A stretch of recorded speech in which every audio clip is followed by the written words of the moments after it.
Take that, Elon. Oh, hello! I didn't see you there. I was just quitting Twitter. Why? Well, there's any number of reasons, really.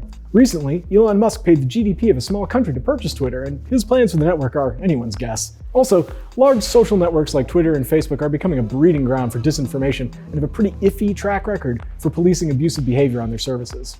And maybe most importantly, social networks are privacy nightmares. These services gather huge amounts of data on users to target them for advertising delivered by algorithmic feeds and paid promoted posts. Twitter, and especially Facebook, have proven to be poor stewards of our data too. So should you quit social media and drop your phone to the bottom of the sea where they can deal with your awful posts, them fish down there?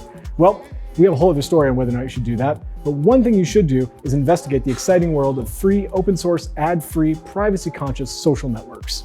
These social networks are different from social networks you're used to. Instead of a single monolithic service like Twitter, these social networks are built out of small independent servers that can all communicate with each other.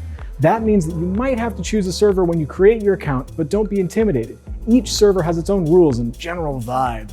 Look around for one that works for you and get started. And if it doesn't work out, it's pretty easy to move between servers.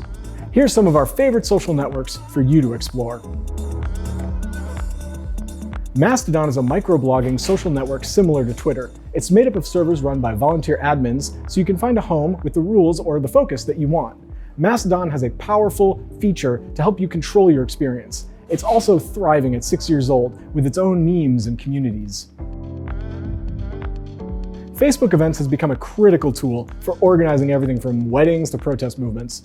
Mobilizon does the same thing, but without the surveillance inherent in Facebook's operations. Use it to create events and update attendees, all while protecting their privacy.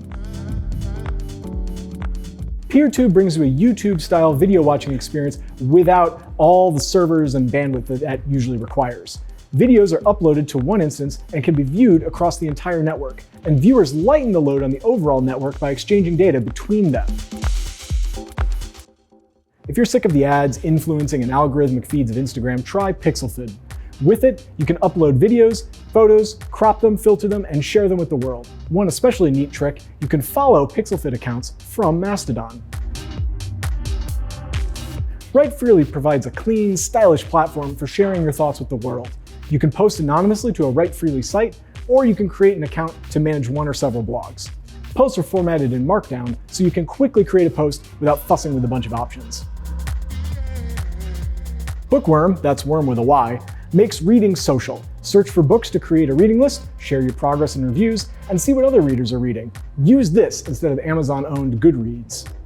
These are just a few of our favorites. If you're curious, take a look at Friendica, Funkwhale, and Plume as well. Twitter, Facebook, and Instagram have changed the world and so much of how it works. But they're not the only game in town, and we don't have to put up with what we don't like. Explore some of these social networks and see what the future of the social web might look like.